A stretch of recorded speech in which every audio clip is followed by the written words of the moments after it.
Friday, March 27th, and the week is over.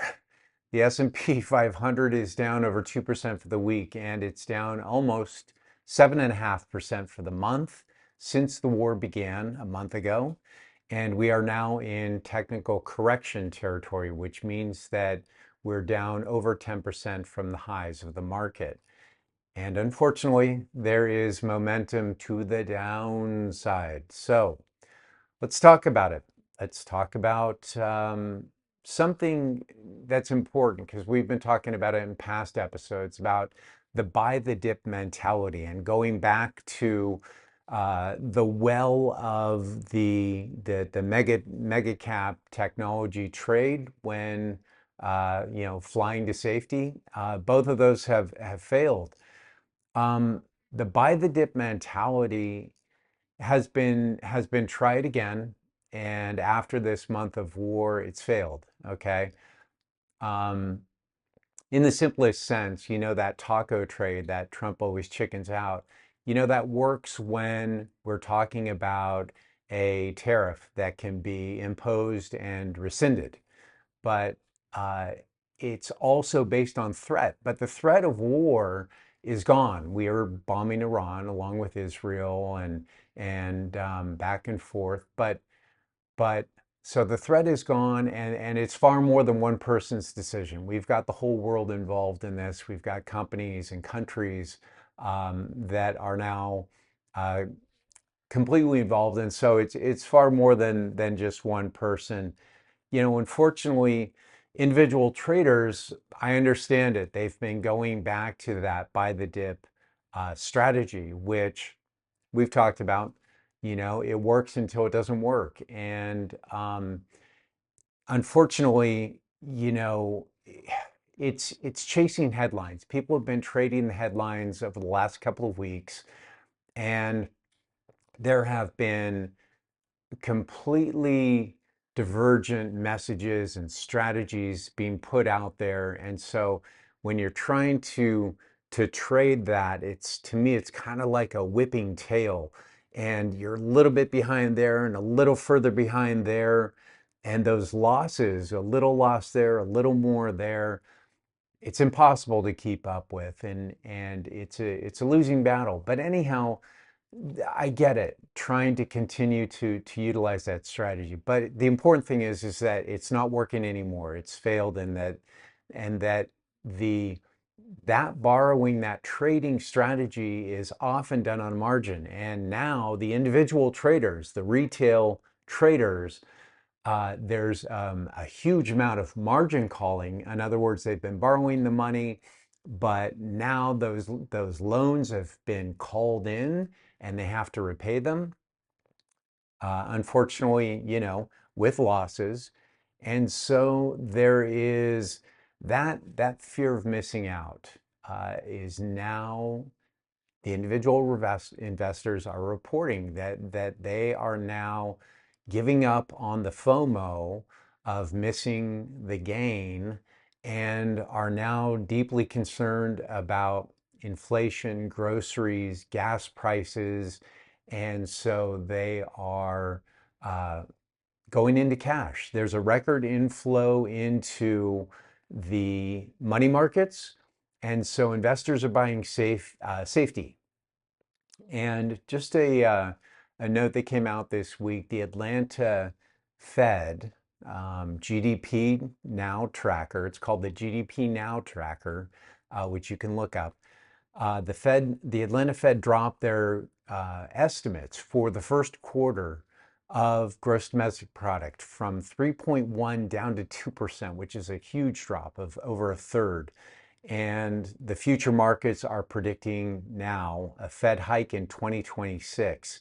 It crossed over 50% chance in the futures market for the first time this year. So we've gone from the start of the year to, as we've talked about, from Fed cuts and how many cuts to now the market is thinking we're going to hike, not cut. So there was also a surprise today.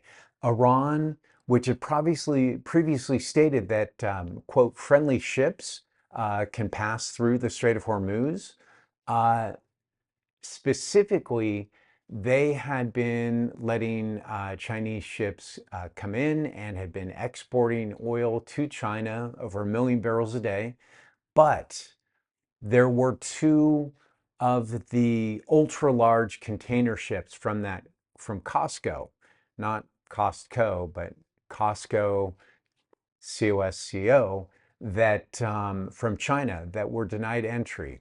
And the oil market sat up and took notice on this. And immediately in the morning, the oil price of oil jumped and it kept climbing throughout the rest of the day. So that raised an eyebrow for me. And it's really interesting that those Chinese ships were denied entry. So let's talk about a little bit of good news, okay?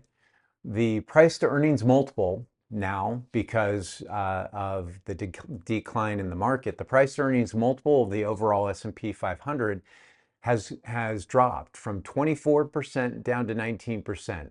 So the market has gotten cheaper, and also technology, which always historically mostly sells at a premium, has dropped so far that it is now at a market multiple, which is also 19% price to earnings.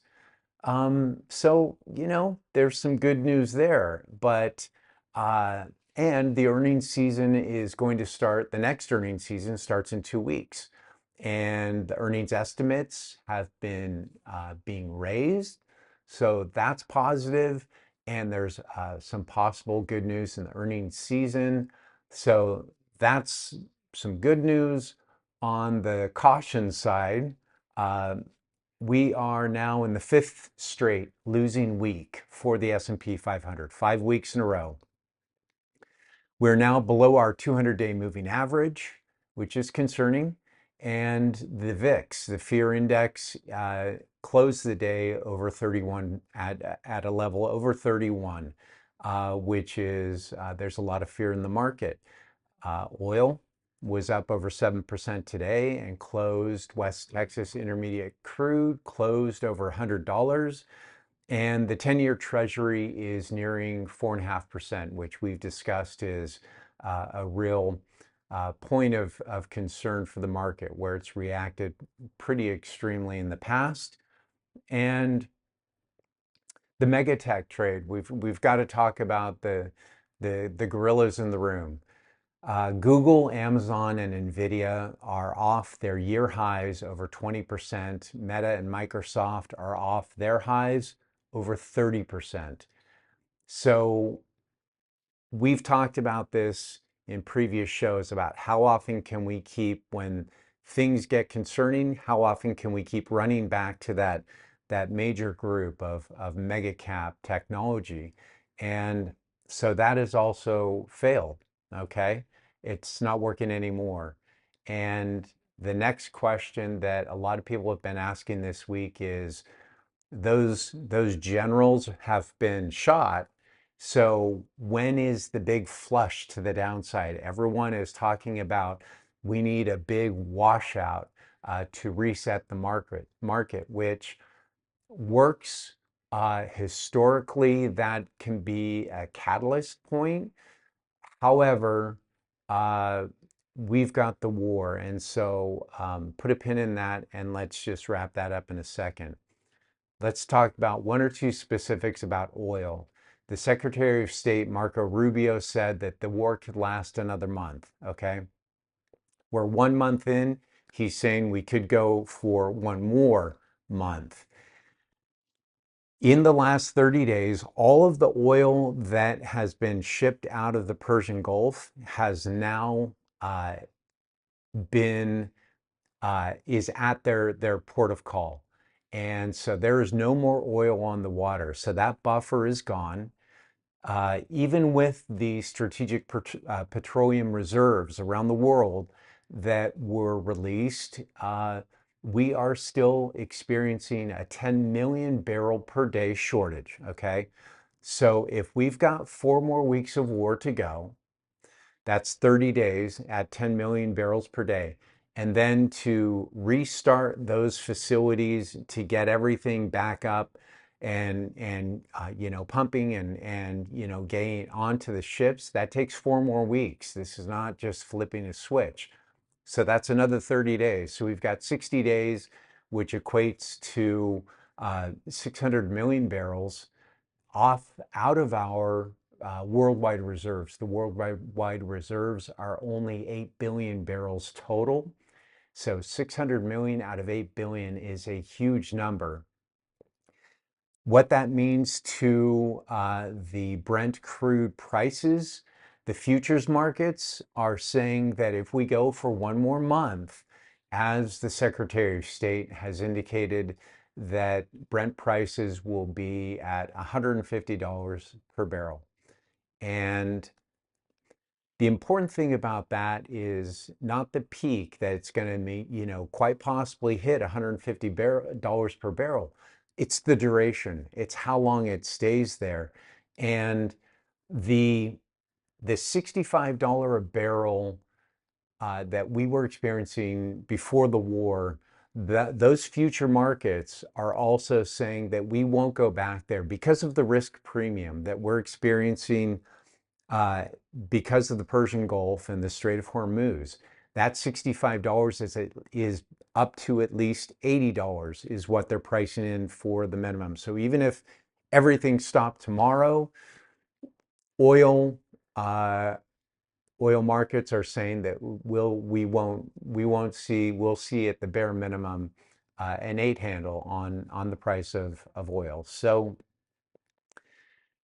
as we've talked about before, I like to do deep analysis and then come back to the simple. And the simple is that until this war concludes, that we're trading headlines. And that is absolutely something that it's too unpredictable, and I don't want to try and be a hero and guess what tomorrow's going to bring.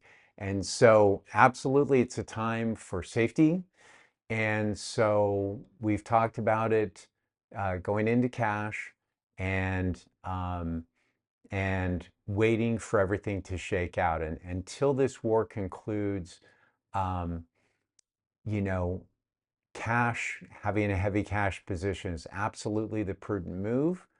And we've talked about, for example, in Charles Schwab, which is, I have accounts there.